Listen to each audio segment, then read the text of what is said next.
What is it? Oh, do you want us to say this is no time? Oh, my bad. Oh. I'm sorry. My bad. I thought you was going to say it. Okay. All right. Here we go. What's up?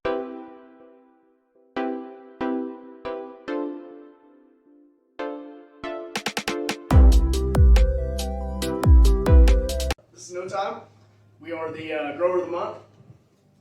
This is Phil. He's our master grower. All right, so tell us about No Time and how did you get started? So it started about right when everything kicked off, back in 2019. I think we were probably one of the first ones to get the jump on a grow. I think we were probably one of the first ones to have plants in Oklahoma. I came in a year late, so I wasn't at the beginning. Yeah, he came in a little bit later. I came in, I helped build the facility. So we kind of put up all the walls and everything we had to do. We had to build the whole place. So we built a structure inside of a structure. It was intense, but we got everything up and running, and we've been there ever since. But here recently, we are expanding, but we have to move. To expand, we've got to get out of where we're at. That's no longer an option. So It was a rough draft. yeah, rough draft is a lot of trial and error. But no, so the new facility, like we've been talking about, we're going to have I would say they're glass houses. I wouldn't necessarily call it a greenhouse. It's a glass house, still climate controlled. We'll get the yield from the sun. So really everything should just go up from here. Should be better. With blackout curtains to Yes. keep the quality. Okay, so tell us how did you get started growing and how did it affect your life? I got started because I had a chemistry background. I wasn't going this route, but my little cousin has Dravet syndrome, and she needed the CBD oil for epilepsies. And so the first actually medical bill here is named after her. It's Katie's bill. And so just seeing her go through that is kind of what drew me into it. And it's intoxicating to grow. Well, once you start, it's too fun to stop. Okay, so what is your biggest achievement when growing? I would say starting from scratch. I'd never grown a plant. And then the next day, I was in charge of 700, not knowing how to grow, and so it was a lot of reading in the beginning.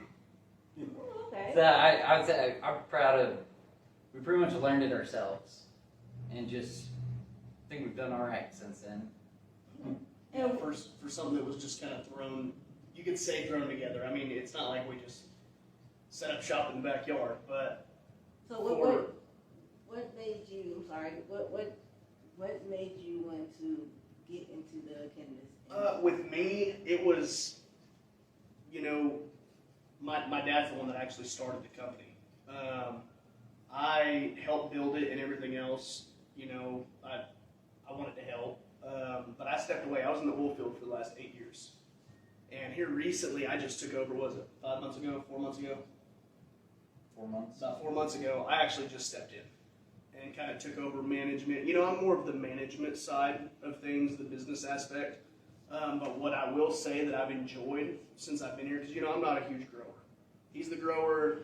He's got our other guys at the shop. They're the ones who make it happen. I can't take it from them. That's them guys. I do more of kind of behind the scenes, getting out, talking to the people, the dispensaries that we deal with. We get to pick and choose who we deal with. We don't sell to everybody.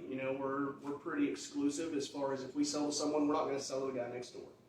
We kind of spread it out, stuff like that. But I've met a really good bunch of people throughout the 4 months that I've been here.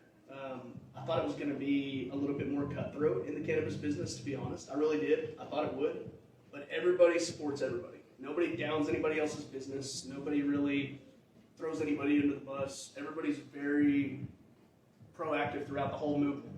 you know, we're all here for one thing, the medicine that people actually really need. So that's kind of what got me into it, you know, be personable and be able to meet all kinds of different people and see how our product helps them. Okay. So, okay, to the grower, what is your best harvest ever? Our best harvest was about a year and a half ago. We hit 97 pounds, which was our personal record. But my favorite grow was actually, it was about only a year ago, and we had a room full of Slurricane, Alien OG, and Jungle Cake. And it was just a room full of colas, and it was the coolest looking thing ever. And it was very good quality. So I would say that was my favorite so far. Awesome. So, what strands are you growing now? I love that, and we all like it. Mm-hmm. And let's see, what are This next batch, we're gonna have ice cream cake, which is kind of the regular for us. We do ice cream cake a lot. There's a lot of people that have reached out to us personally, not just through, you know, not just the dispensaries themselves, but actual consumers that have reached out to us, and they say that, you know, our ice cream cake is their night med and has been for the last 6 months, and you know that they can't go to sleep without it. They don't know what they do without it. So we've got ice cream cake, Alien OG, Gushers, and then this will be our Oreos. second run of Oreos that we're about to do. We just did our first draw, or our last draw was our first time growing Oreos, and it turned out pretty good. So everybody seemed to like it. This is going to be our first time doing Gushers, so we'll kind of see how it does. But we are going to start gearing more towards your exotic strains. We want to have what nobody else does, and there's a couple of strains out there that are going to be dropping. White Icy, which is a mix between Slurricane and the white. We're looking at Churros, which is I think it was horchata and runts, I believe. And then there's a couple others, Ice Milk, Unicorn Sherbet. I'm not sure what those are crosses between, but that's kind of just an insight of what the kind of stuff that we're going to be getting into. It's not going to be your typical stuff every single time. We'll always have Jungle Cake. It's kind of our stamp. But yeah, exotic strains. That's what we're geared towards for sure. So that's what's next for No Time. Absolutely. All right. And what would you want our patients and readers to know about Good Times? What makes you different from most growers? I don't know what you said. I know there's not another fill out there. the obstacles we have to overcome. Our last grow, it was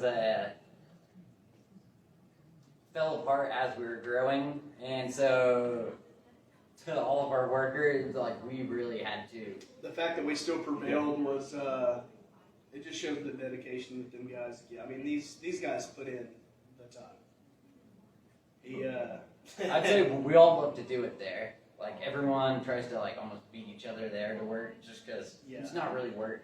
No, it's not. It's a very good environment. We I don't want it to feel like people are coming to a job every day.